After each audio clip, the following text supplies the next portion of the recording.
Hello, this is Kev, and this is BMBBH.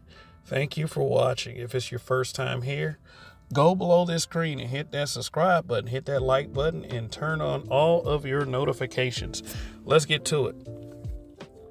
All right, this particular story is funny because, some things that I can't possibly conceive as common sense.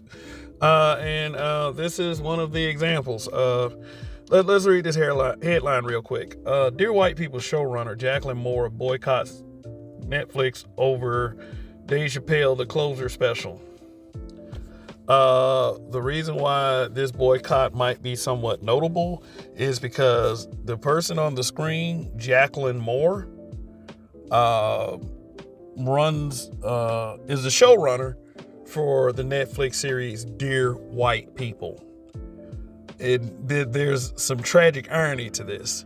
Dear White People is a show about black people who are in black culture, addressing white people on how their issues and their ignorance of black culture.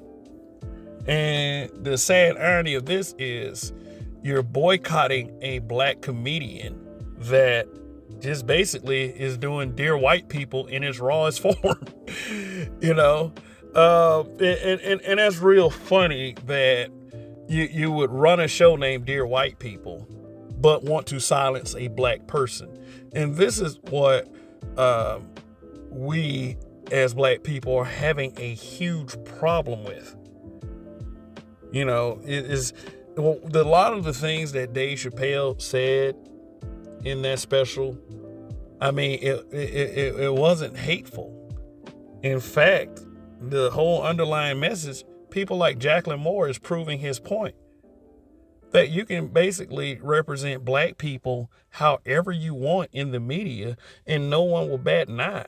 But if you say something about a certain community, it's just too much, and they have to be fired from their job and ostracized in the community, destroyed. Basically, and just harass them until they probably kill themselves. Yep.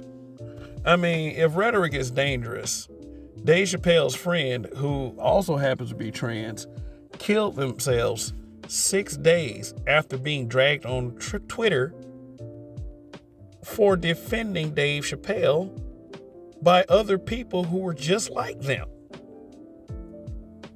People who were transitioning. And I understand it as a black person. If I say some things that make other black people uncomfortable, I'm probably going to get dragged. But everyone can't handle being dragged like that. This person took their own life.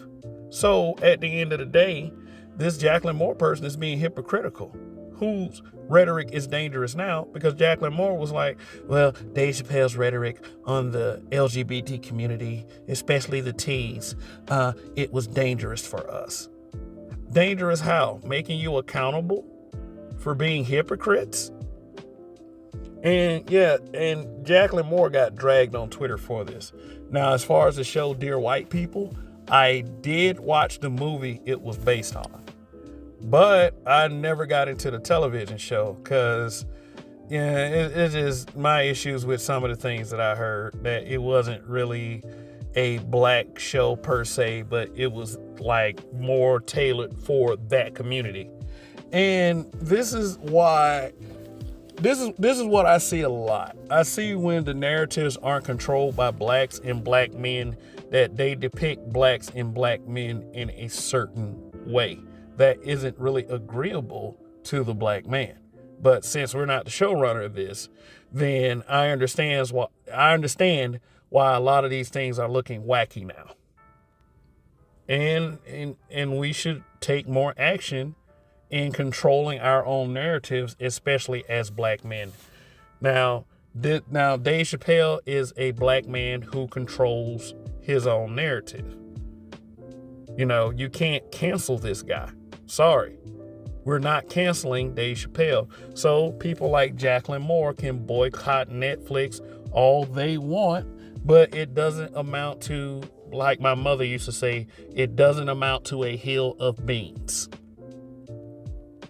Please stop. We're not canceling Dave. Stop being so sensitive. And that's about all I have to say about that. So anyway, thank you for tuning in. And if you haven't, go below this screen, hit that subscribe button, and hit that like button, and hit those notification bells, because I will be doing more uploads real soon. And till next time, in Kev we trust. Goodbye.